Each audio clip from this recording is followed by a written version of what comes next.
And it's Freak with the rebound.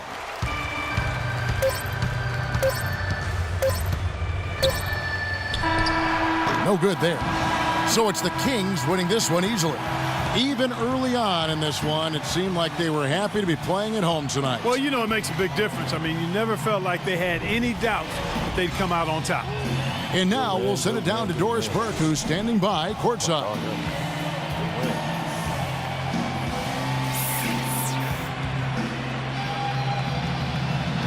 Well, DeMarcus, congratulations on the win tonight. We know you're a very intense player, but tonight you certainly seem to be having a lot of fun out there.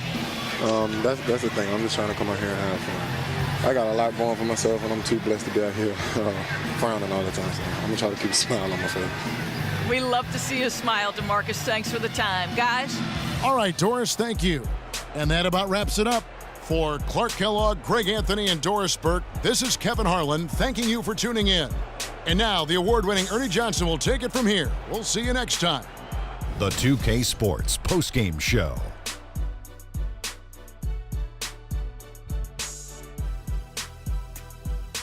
Thank you, Kevin. And now let's move on to the presentation of our Jordan Player of the Game, DeMarcus Cousins. He was the engine that drove this team the whole night, and his teammates had no problem harnessing the power of that motor. Just a sensational performance on a lot of levels, Ernie. Too many levels to talk about.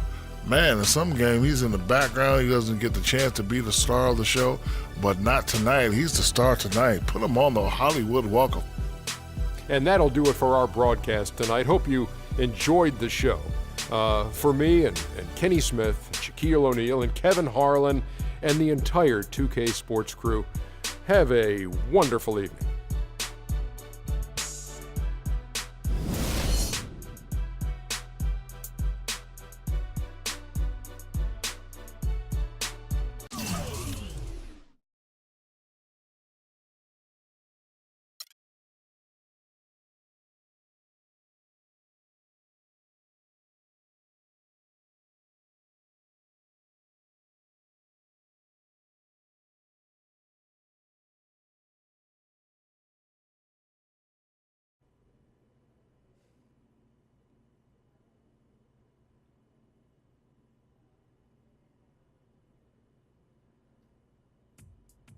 What a life, eh, freak?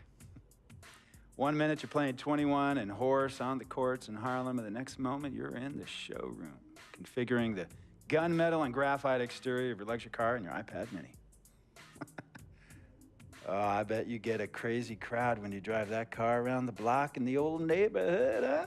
Yeah, I'm living the dream. Bad pandemonium. But folks from back around the way are real proud of me. Yeah, I hear you. Local kid makes good. You know, it kind of reminds me of when I took my tech stock public and I rang the New York Stock Exchange bell, and my mom's friends called her up and said, "Maggie, is that your son on Bloomberg News this morning ringing the bell?" And my mom says, "Yes, sirree, Bob, it was him." That was a great moment, freak. And you know, our lives are like a pearl necklace of great moments, all strung together with the finest silk thread of memories. And we have to be very careful how we cultivate those pearls and we thread that necklace. Does this meeting by any chance have to do with Vic Van Leer? I grew up in the burbs, freak. I wasn't poor, upper middle class, comfortable. My daddy worked as an accountant for one of the largest insurance firms in the country. Smart with his money. Mom didn't have to work. I went to boarding school. And then my dad died of a heart attack when I was a freshman at MIT. I was a movie geek, wanted to be a civil engineer, but I made my fortune by becoming a hybrid of both those interests. My dad didn't want me to be an accountant. Oh, listen to this. My best friend was a guy named Isidore. Yeah, we called him Izzy. He was one of the smartest human beings I have ever met in my life. I mean, Izzy was taking second-year college calculus courses as a high school sophomore, right? Straight A student, full ride to MIT. Izzy had the world at his fingertips. But he was always looking for trouble, and trouble found him. He ran with the wrong crowd. And when we got to MIT, he got this great job working for a financial consulting firm in Boston. But every weekend, he would fly to Vegas, You see, Izzy had a system for counting cards in Vegas that had the big casinos on the Strip. Oh, stymied. He would come back to MIT with suitcases filled with $200,000 in cold cash. Word? Yeah. So your man Izzy was getting hit off like that? Like a fat rat in a cheddar cheese factory, freak. Okay, so what happened to this dude Izzy, because he's dope? No, not dope. Dead. After he'd been missing for 3 weeks, the Nevada State Police never found hide nor hair of Isidore. And our friendship took a hit when he asked me to hang out with him in Vegas, and I said I wouldn't do it because I knew he was on a dark and twisted path in his life. And yes, he was my dude.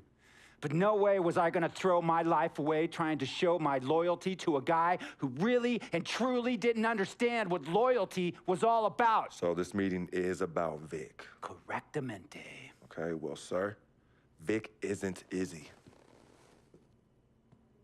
And why's that, freak? Well, for one thing, you and your dead friend Izzy didn't grow up poor. Me and Vic grew up in a neighborhood where we had to look over our shoulder every 2 seconds to make sure nobody was going to walk up on us and rob us. True.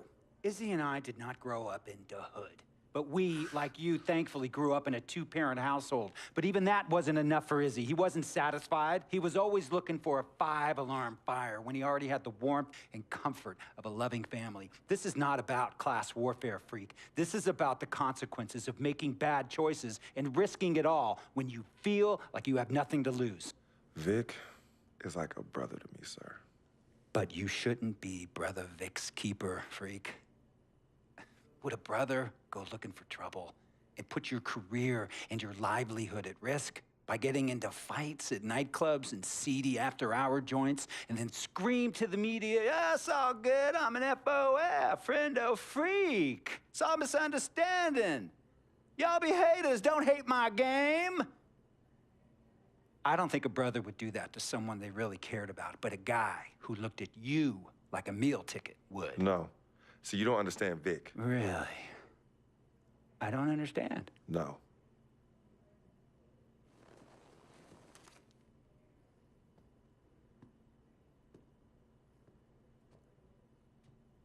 Look, man, it was a misunderstanding with the guy in the next VIP booth.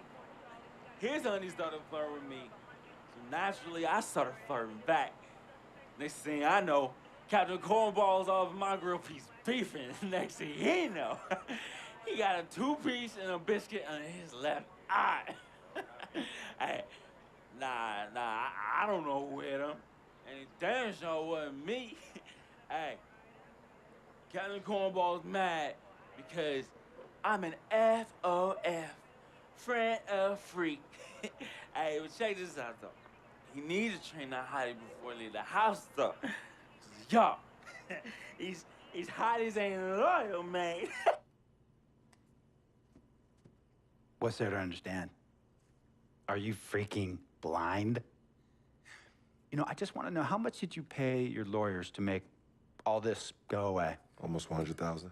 Excuse me, son, I'm sorry, I couldn't hear you. I said I paid almost $100,000. Exactly. And if you keep riding shotgun with Vic, you're gonna go broke. Quick, fast, and in a hurry. Look, Vic is my friend, and I grew up with him. How many times I gotta tell you, sir? Freak, this is not a request. I am not asking you to do this. I am telling you to do this. And the first order of business is that Mr. Vic Van Leer is banned from traveling with you on the road. Vic is banned from the locker room. And Vic is banned from this arena. And if I catch this guy, Vic, in or anywhere near the facilities, Mr. Vic Van Leer will be arrested for trespassing. Are you serious, sir? Brother, I'm as serious as cancer. We all know that can be deadly. You know, when me and Vic were kids, playing summer tournaments at the Dome, we always imagined making it to the pros, right? And after the crowds left, just a street light was on the court, like 11:30, 12 midnight, even 1 in the morning sometimes. We used to practice player introductions, running on the court, giving dap, high-fiving the teammates. Vic, he would act as an announcer. You know, he would introduce me, announce my name on the loudspeaker, and the Jumbotron would flash my image like a little guy dressed in long shorts and a jersey. And now, fresh off his 3-game, 62-point scoring streak, the youngest player to ever do so in NBA history, Frequency Vibrations.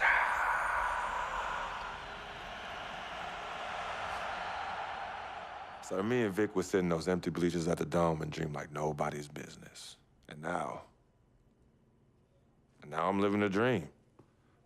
For real. And in so many ways, Vic was part of that. Please, listen to me. I mean, I know this guy's your dude from way back. Look, me and Vic go way back like the front seats of a 67 Cadillac. That's good. We go way back. Did you say front seats? Front seats of a 67 Cadillac. We go way back like the front seats of a 67 Cadillac.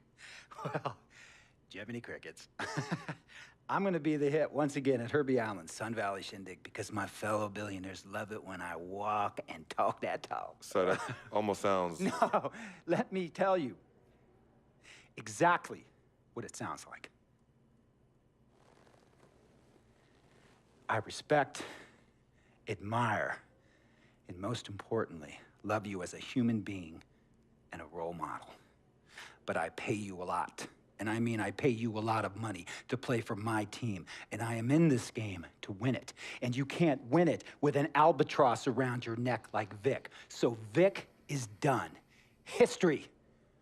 And here's some more lingo that I picked up from a former megastar who used to play for me several seasons ago. Thought I would never release him until I did. And now he's the sixth man on a struggling team in Venice. And yeah, I'm talking Venice with the canals and the gondolas and Harry's bar, not the street ballers next to the fortune tellers on the beach in Cali. This guy used to tell me when he thought there was a player destroying our team, don't be a hero, cut that zero. And that is what I am telling you about Vic, freak. Don't be a hero, cut that zero. The only thing Vic brings into your life is headache and unwanted and unnecessary negative attention. And it will begin to affect your mindset. And when it affects your mindset, it's gonna affect your play. And when it affects your play, it's gonna affect my team. And when it affects my team, it's gonna affect my money. And if it affects my money, Google Translate will become your new freaking friend. I want a championship ring, freak, and I want you to help me get that ring. And banners after banners hanging from the rafters in this arena. So, freak, hear me clearly and hear me good. V, G, Vic, gotta go.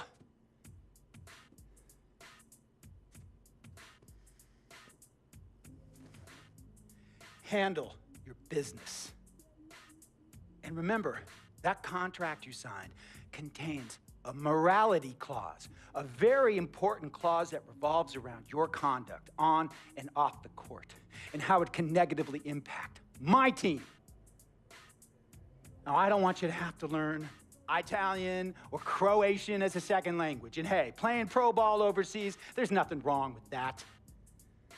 But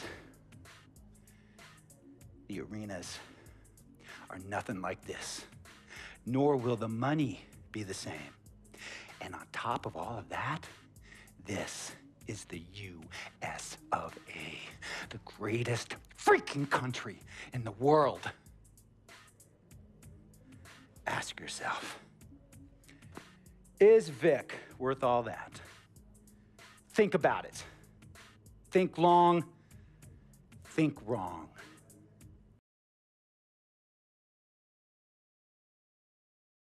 Tell you about Vic. He has his bad rap.